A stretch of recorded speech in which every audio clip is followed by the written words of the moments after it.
Olá, meus amigos. Bom, estamos aqui, 2024, fevereiro, começando o ano, e logo a única coisa que nos resta é propor coisas, fazer projetos, né? Iniciar novos trabalhos e dar continuidade a trabalhos antigos, né? Trazer as pessoas para a discussão, para o debate, ou seja lá o que for.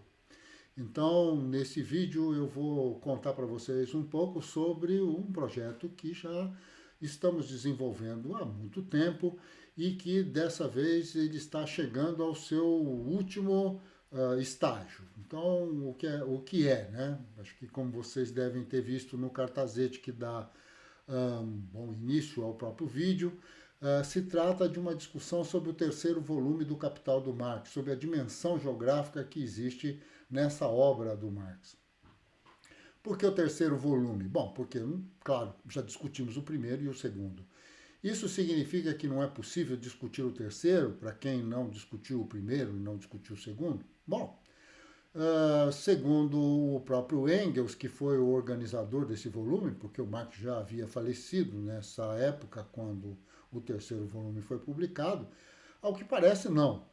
O que acontece é que cada um desses volumes, o primeiro, o segundo e o terceiro, cada um deles tem começo, meio e fim, tem vamos dizer, um corpo muito específico, ele fala de temas muito específicos. E no caso do terceiro volume, a ideia é discutir o funcionamento global do sistema capitalista, as suas relações, seus problemas, seus dilemas, as suas questões, contradições, ou seja lá o que seja. Muito que bem.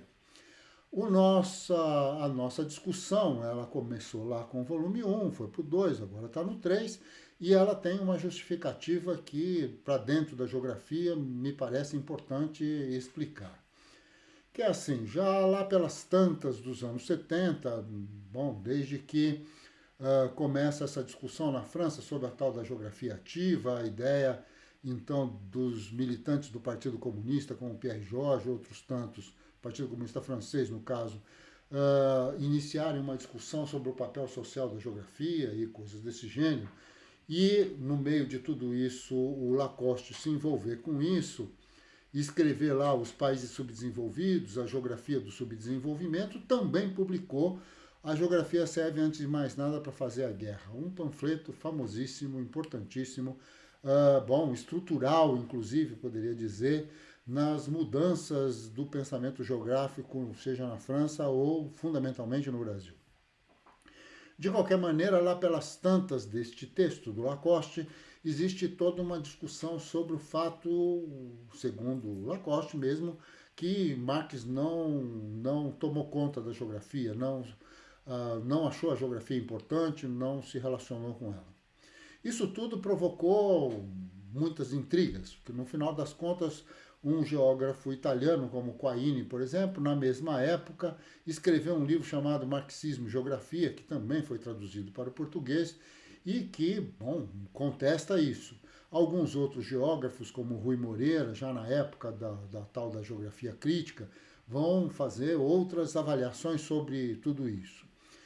De qualquer forma, diria que a origem dessa discussão, seja em Lacoste, seja em Milton, seja em outros autores que falaram basicamente a mesma coisa, é que há uma certa confusão entre a ideia de geografia e a ideia de espaço.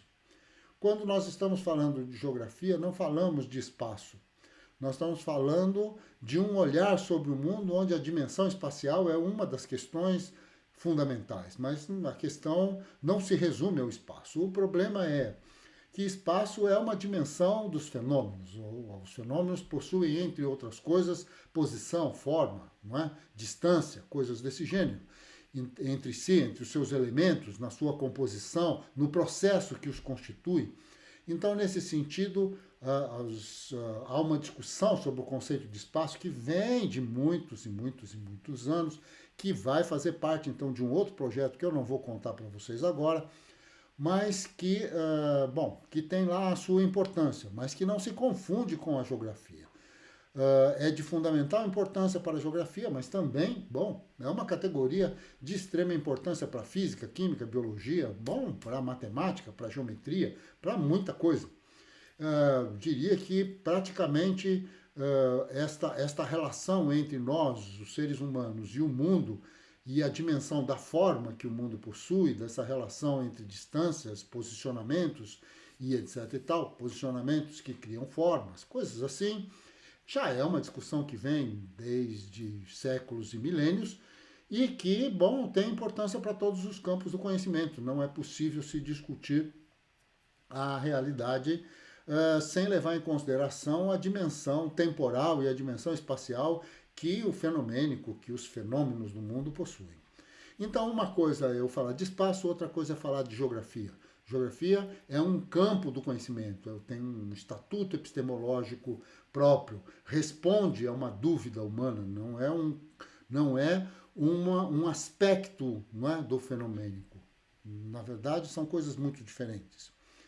Então, por isso mesmo, resolvemos fazer uma leitura da obra, reconhecidamente a obra mestra do Marx, que é o Capital. Diria que, bom, tudo isso é muito polêmico, mas de qualquer maneira fiquemos por aí. E aí pegamos então o Capital e começamos a ler, não é? Pedaço por pedaço, trecho por trecho, e discutir então que aspectos geográficos poderiam estar associados às proposições que estão colocadas nesse livro. E por isso mesmo estamos agora chegando no terceiro volume, no dia 1º de março, iniciamos então essa discussão com o terceiro volume. Claro que alguns dos nossos companheiros que vão nos seguir a partir daí já estão conosco já há algum tempo. Outros, se você quiser fazer parte desse grupo todo, vão aí nas explicações e tal, aí embaixo, aí onde está a descrição do vídeo, não é? Vocês vão encontrar um endereço, né, que permite fazer inscrição no curso. Então, existe lá no formulário de inscrição uma série de informações. Esses cursos vão ser dados todas as quintas-feiras, às 10 horas da manhã, no horário de Brasília, um curso online, um curso livre, evidentemente. E, bom, nós vamos utilizar o livro que está publicado pela Boitempo e que a gente encontra com facilidade na internet, né? Esse terceiro volume, primeiro, segundo, uma parte da obra a Boitempo publicou e esses livros estão disponíveis na internet. E, bom, em suma, se você estiver interessado nessa discussão e que dá uma olhada lá, né? Existem uma série de regulações, existem custos, evidentemente. Então, tudo isso dá uma olhada e veja se você topa, né? Fazer parte com a gente desse grupo de discussão, cujo objetivo é tentar desvendar a dimensão geográfica do Capital do Marx no seu terceiro volume, ok? Bom, espero vocês. Nos próximos vídeos nós vamos falar dos outros projetos, alguns novíssimos, outros são novos enquanto projeto de vídeo, mas muito antigos do ponto de vista da pesquisa e tal. Bom, nós vamos contando aí, ok? Espero vocês, um abração, tenham uma boa semana e obrigado, né, por assistir até o final. Até mais, então.